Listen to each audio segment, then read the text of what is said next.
Saudara, pada kesempatan ini kita akan belajar makna gambar dan rupa Allah. Kita semua tentu tahu bahwa Allah menciptakan manusia menurut gambar dan rupa Allah. Memahami makna gambar dan rupa Allah sangat penting bagi iman Kristen. Nah, dalam pembahasan ini, saya akan membagi menjadi 4 topik sorotan. Yang pertama, hubungan kata gambar dan kata rupa. Yang kedua, pandangan tentang gambar dan rupa Allah. Yang ketiga, makna gambar dan rupa Allah. Yang keempat, implikasi manusia sebagai gambar dan rupa Allah. Kejadian 1 ayat 26 berkata demikian.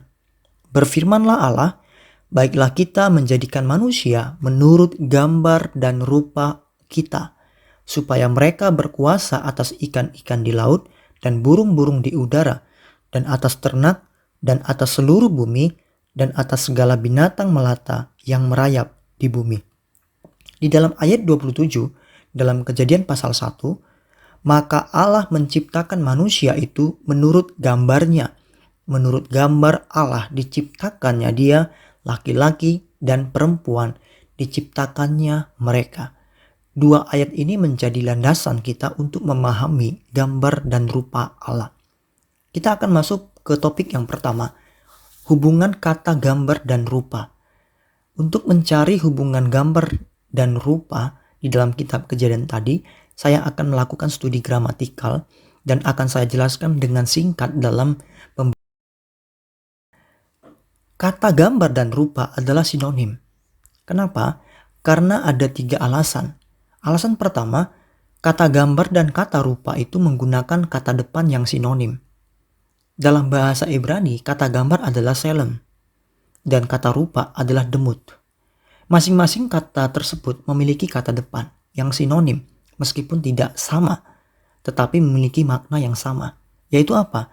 Di depan kata selem itu ada kata depan be. Dan di depan kata demut itu ada kata depan ke. Kata depan be dan ke itu sinonim. Yang kedua, bahasa Ibrani tidak menggunakan kata sambung dan.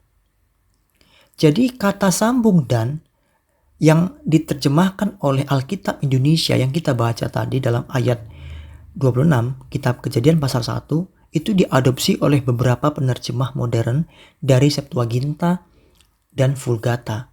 Septuaginta adalah terjemahan Alkitab Ibrani ke dalam bahasa Yunani, sementara Vulgata adalah terjemahan Alkitab Ibrani ke dalam bahasa Latin.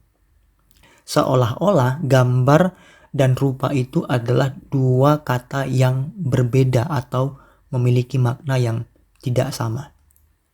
Nah, Indonesia, terjemahan baru Alkitab yang kita punya ini, yang kita pakai sekarang ini pun mengikuti penerjemahan yang menggunakan kata sambung dan. Kita bisa bandingkan di dalam Kejadian pasal 5 ayat 3. Demikian.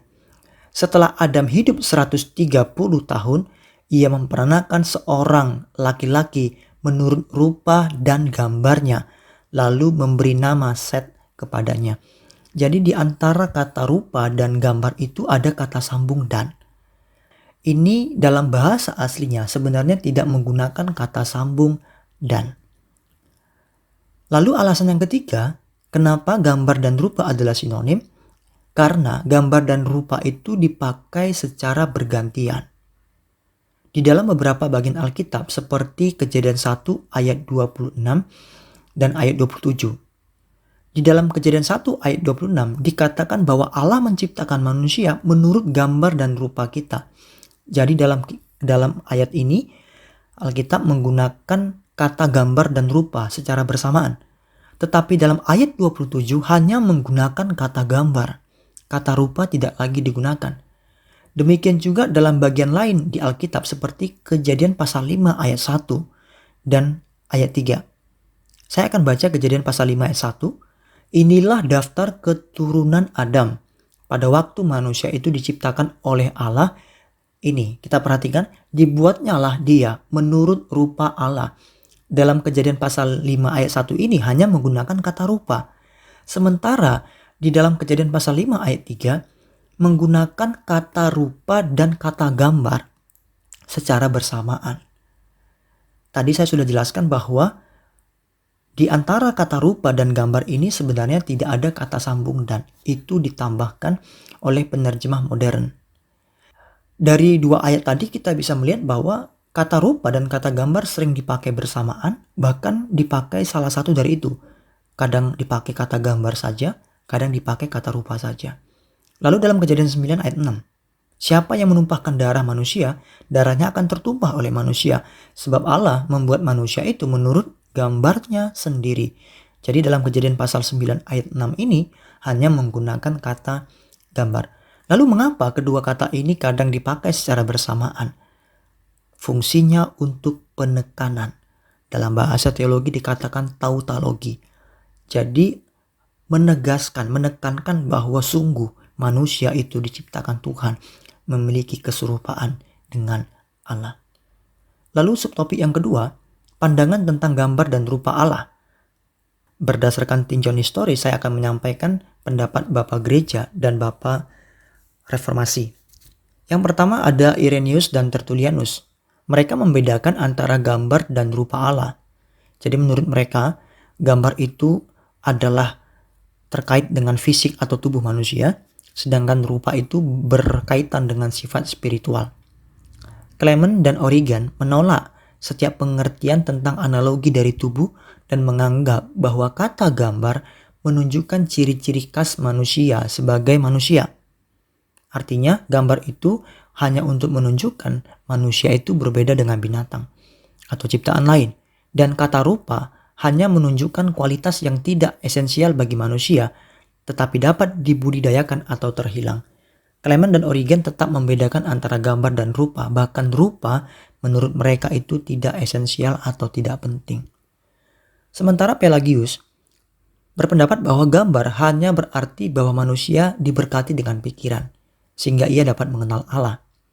Dengan kehendak bebas yang dimiliki manusia, ia dapat memilih dan melakukan kebaikan, dan dengan kekuatan yang perlu untuk memerintah ciptaan yang lebih rendah. Jadi Pelagius ini mengatakan gambar itu berbicara tentang manusia itu diberikan Tuhan pikiran. Lalu menurut Bapak Reformasi, menurut Martin Luther, gambar dan rupa Allah itu tidak berbicara tentang penampakan fisik manusia, tetapi gambar dan rupa adalah kebenaran asali yang diberikan oleh Allah ketika Allah menciptakan manusia. Dan ia mengatakan bahwa kebenaran asali itu hilang dalam dosa.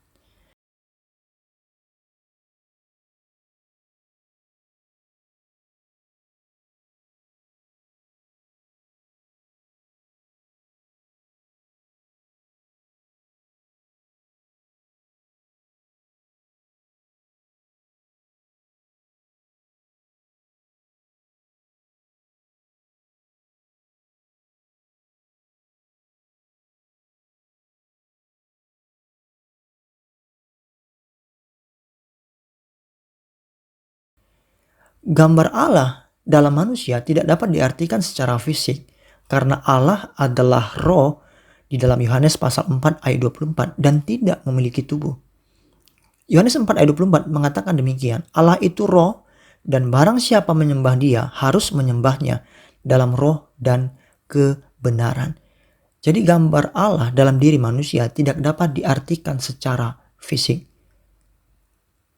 Yang pertama, gambar dan rupa Allah itu menyangkut personalitas.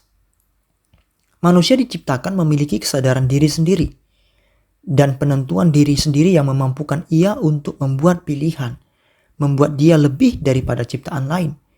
Tapi segi ini juga melibatkan banyak unsur natural seperti kemampuan manusia untuk berkuasa atas dunia ini dan untuk mengelola bumi ini. Allah yang adalah roh, dia adalah pribadi. Manusia pun memiliki kepribadian, membuat dia mampu untuk membuat pilihan. Dan manusia lebih daripada ciptaan yang lain. Lalu makna gambar dan rupa yang kedua adalah aspek spiritual. Allah adalah roh, jiwa manusia pun roh adanya. Atribut-atribut penting roh meliputi penalaran, hati nurani, dan kehendak. Dengan kata lain, Allah yang adalah roh melimpahkan atribut-atribut yang dimilikinya sebagai roh. Karena itu, manusia dapat berelasi dengan Allah sebagai pencipta. Jadi gambar dan rupa Allah itu menyangkut aspek spiritual yang membuat manusia itu bisa berelasi dengan Allah sebagai pencipta karena Allah adalah roh. Ciptaan lain tidak dapat berelasi dengan Allah karena mereka tidak diciptakan menurut gambar dan rupa Allah. Mereka tidak memiliki dimensi roh di mana mereka bisa berelasi dengan Tuhan. Sementara manusia memilikinya. Yang ketiga, gambar dan rupa Allah itu menyangkut aspek moral. Manusia diciptakan Allah dalam kebenaran original menurut Paul Enns yang menunjukkan pada pengetahuan, kebenaran, dan kekudusan. Jadi ketika Tuhan menciptakan manusia itu ada kebenaran original, mungkin yang dimaksud oleh Martin Luther dengan kebenaran asali. Nah, kebenaran dan kekudusan ini hilang pada waktu kejatuhan manusia ke dalam dosa, tetapi dipulihkan kembali di dalam Kristus. Hal itu jelas tertulis di dalam Efesus 4 ayat 24 dan Kolose 3 ayat 10, di mana dikatakan ketika seseorang percaya menerima Yesus Kristus, maka gambar Allah akan dipulihkan, di mana mereka itu akan mendapatkan kebenaran dan kekudusan di dalam Kristus Yesus.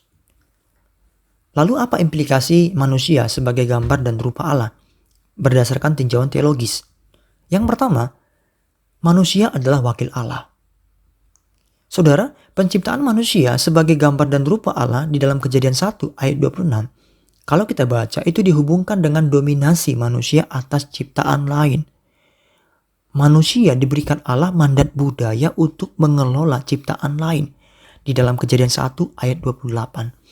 Jadi manusia sebagai penyandang gambar dan rupa Allah itu, manusia diberikan otoritas sebagai wakil Allah untuk mengelola bumi ini. Untuk mengeksplorasi bumi, bukan untuk mengeksploitasi. Bukan untuk menggunakan kekayaan alam ini untuk kepentingan sendiri. Manusia tetap bertanggung jawab kepada Allah dalam pengelolaan ciptaan lain. Yang kedua, manusia adalah ciptaan yang mulia. Karena manusia diciptakan menurut gambar dan rupa Allah, manusia menjadi ciptaan yang mulia.